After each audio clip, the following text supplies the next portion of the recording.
If you are trying to figure out why your guitar tones sound weak, why your bass doesn't cut in the track, or why your mixes are muddy, this is the video you want to watch. Today I'm going to pull up an old session that I mixed over 10 years ago so we can go over the bass tone that I crafted back then and show you what modern approaches I would take now given the changes in modern music production. And help supplement some of the concepts that I go over in this video today, I have a free downloadable ebook in the description. It'll take you through a bunch of different strategies for how to make bass guitar sound amazing in your songs. There's a link in the description. Go and grab that. All right, let's jump into it. Again, this is that session I pulled up from like almost 10 years ago. This was like one of the first YouTube tutorials that I ever did. Here's the bass tone we got from that. Actually pretty cool sounding. Kind of dig it, actually. So here it is in the context of the mix, and then I'll also mute and remove the bass so you can hear exactly what it's contributing to the song.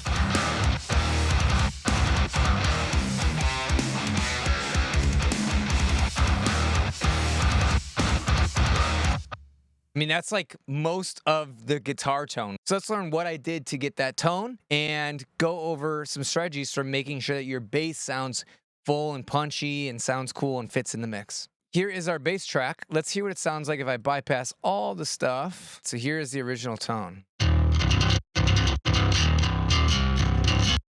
And it looks like it was tracked through an Axe Effects. If you want to hear what the DI sounds like, we do have a copy of that. I didn't use it in the mix, but this is what the DI sound like.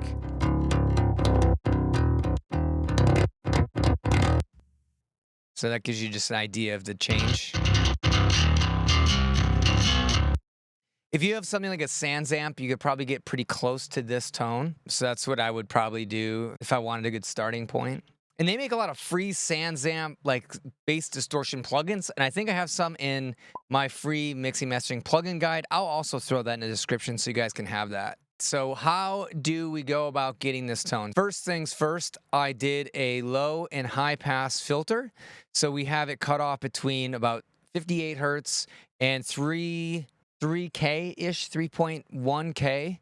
If we don't use that, listen what happens. We have a really scratchy bass tone, and then we also have something that might be a little bit subby and fluffy, and that will mess up any compression we do downstream. So we want to clean this up. So this is without.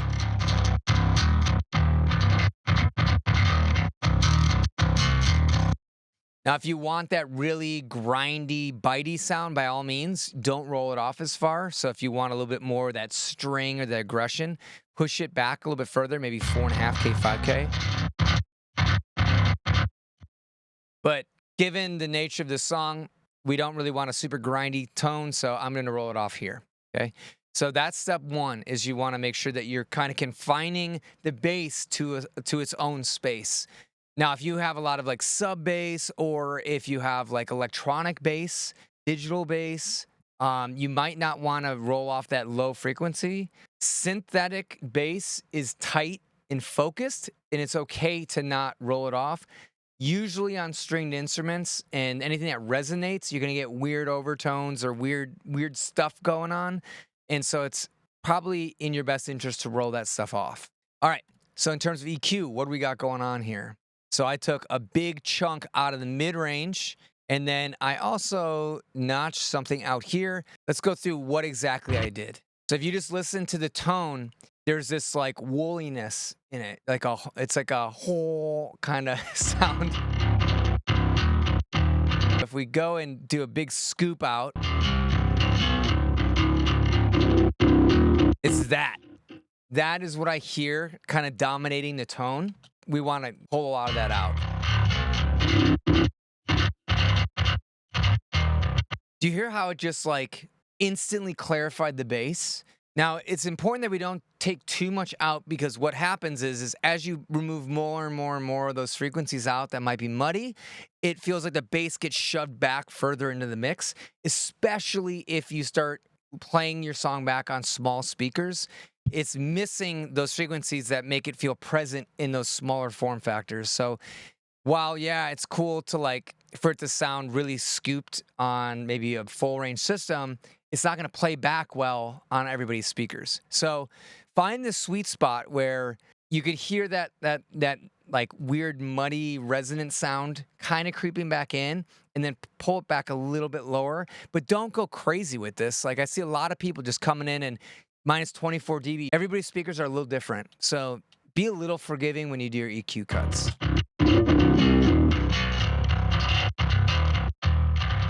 Too scooped. Not enough at that point. Let's go a little bit more.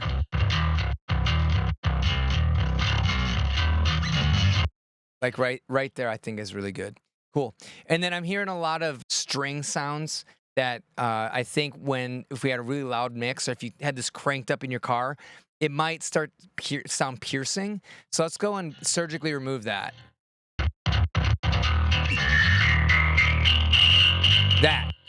That is what I'm hearing. That right there. There's no good reason why that sound should be in the mix, right?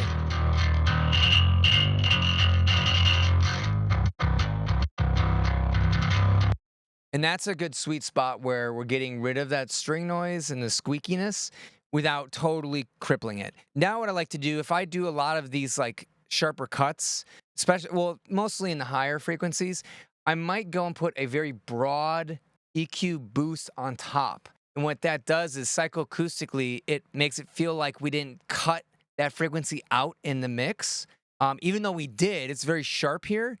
But just having a little bit of boost on either side of that cut, a really gentle boost, that kind of fills in the gap to our ears while it completely eliminates the problem of that really squeaky, stabby kind of sound. So let me show you what I mean by that. So I have this like really broad boost. It's like 0.6 with a Q of 0.6.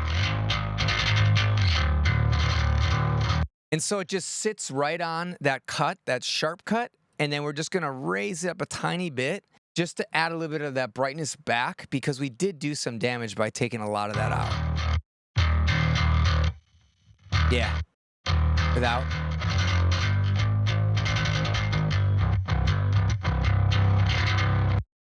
It just brings back a little bit of the string noise that we hear from the bass picking, which is like super important for this genre. If you're doing metal or rock, it's nice to have that pick attack in your bass tone. It really just kind of reinforces the groove.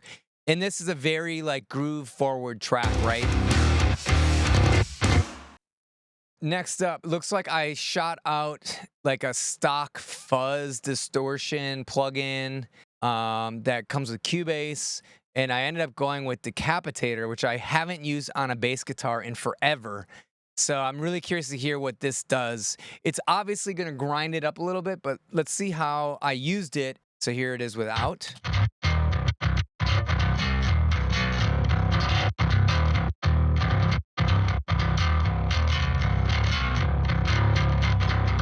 So you listen closely, what it did was kind of smooth out and just add this like harmonic density to the bass guitar.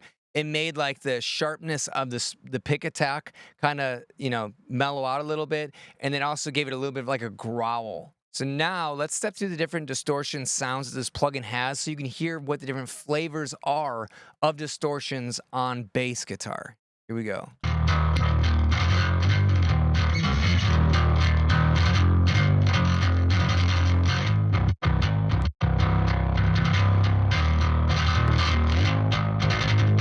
So a lot of these are, they sound kind of similar, right? So let's go crazy. Let's push this drive up more.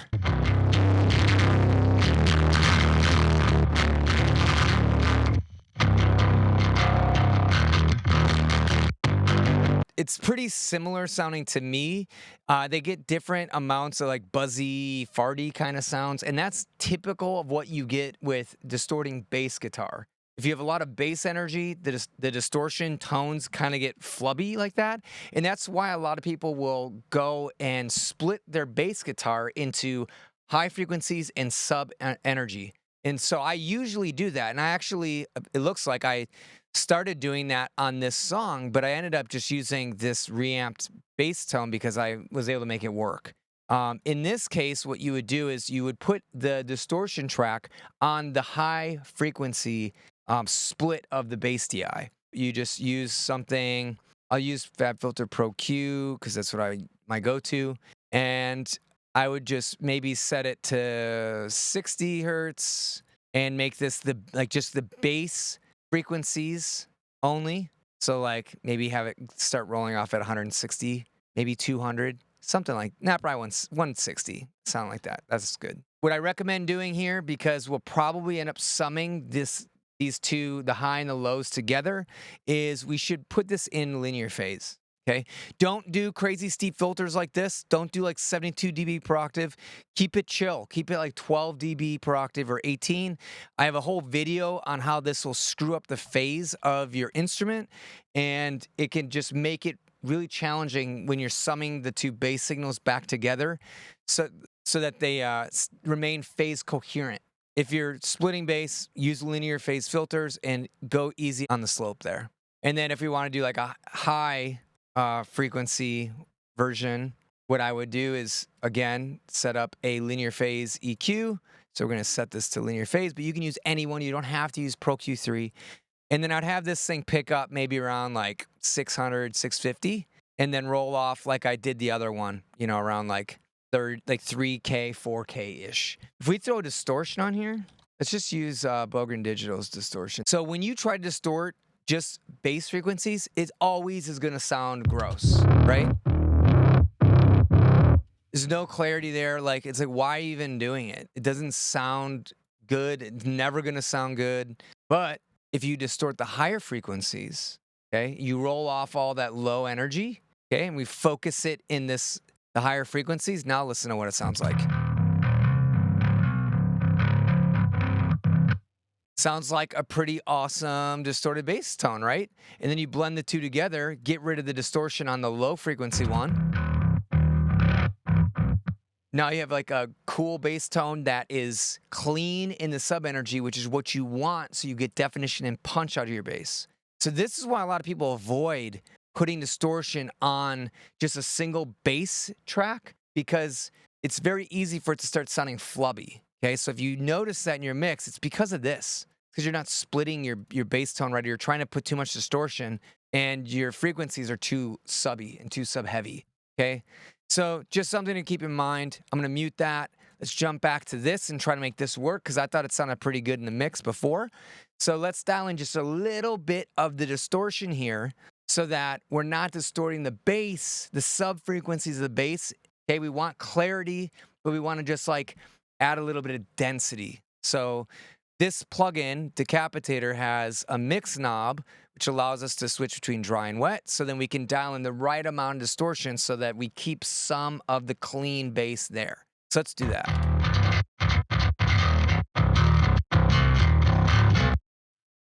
Getting flubby and gross. Let's back it off. Not enough density. I'm digging that. That's sounding good. So at this point, this is a pretty solid bass tone. What I like to do is lock in the bass so that it doesn't ever jump out of the mix, because some notes might have a lot of bass, some might not. Best way to do that, in my opinion, is to use a limiter for bass. I don't like clipping bass. It just gets too buzzy and gross, right? I just showed you what happens if you start distorting low frequencies on bass, and guess what? It's way worse if you clip them. So for melodic bass notes, avoid clipping. Use a limiter. If it's a short transient, clippers are okay and probably preferred for hard-hitting music. So let's just throw something on there. Don't have to be fancy here. Waves L2. Let's see what this sounds like.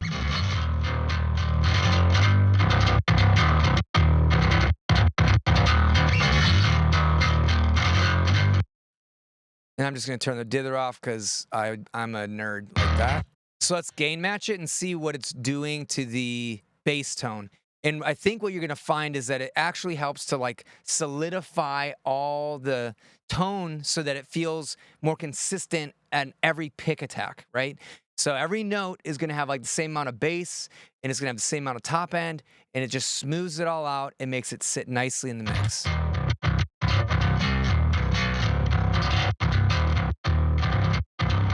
Let's be more aggressive so it's easier to hear. So let's do something like this.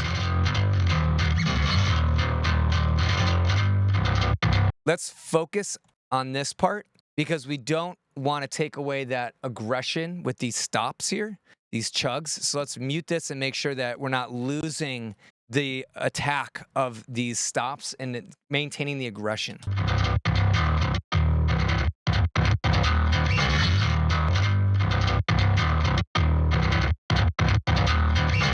Yeah, it actually sounds more aggressive, right?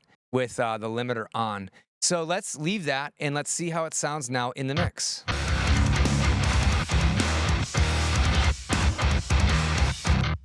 So I'm getting some random stray notes jumping through. So what I would like to do is let's go just before our limiter and let's add an EQ. I don't know what I was doing there. And basically I'm going to play the full mix and I'm just going to sweep through this and listen for when the bass starts getting in the way of the guitars or the kick drum or the snare or any of the really important elements of the song. And then we're going to make a cut there. And it's going to help tuck the bass into the mix. And this is what is meant by mixing in context.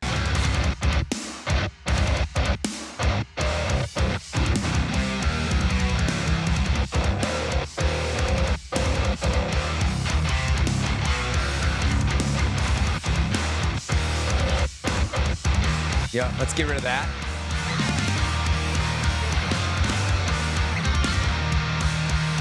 And there's this like booming note over here. So what I would do for something like that is you could use an EQ if you have it, but what might be better is to use something like a dynamic EQ and just have it kind of grab onto that. Let's just lock into that frequency. It's like around 150. And we're just gonna set this up so that the range will bite into it when it starts getting boomy.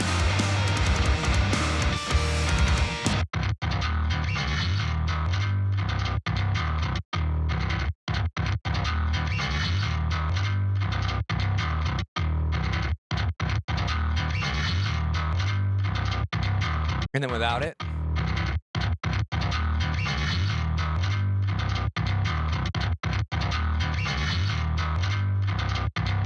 It's subtle here, but it just helps to lock in and control the bass so nothing's jumping out. So let's listen now with that in to the full mix and see what it sounds like.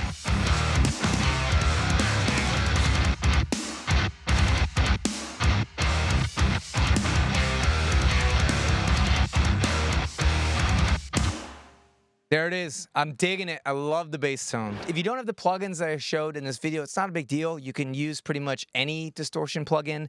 The important thing is to use the concepts I show in this video and how I break out the different tracks to make sure that the distortion doesn't start getting flubby. So what do you use to get your bass tone? Any strategies you could share? Let me know in the comments. Also, was there anything eye-opening about what I did for this mix? I'd love to hear your thoughts. Don't forget that in the description is a guide to download my bass mixing ebook, which has a lot of these same concepts. So go and grab that. It's super helpful. My name is Bobby Balo. I'm the mixing mastering engineer at Raytown Productions, and I'll see you in another video.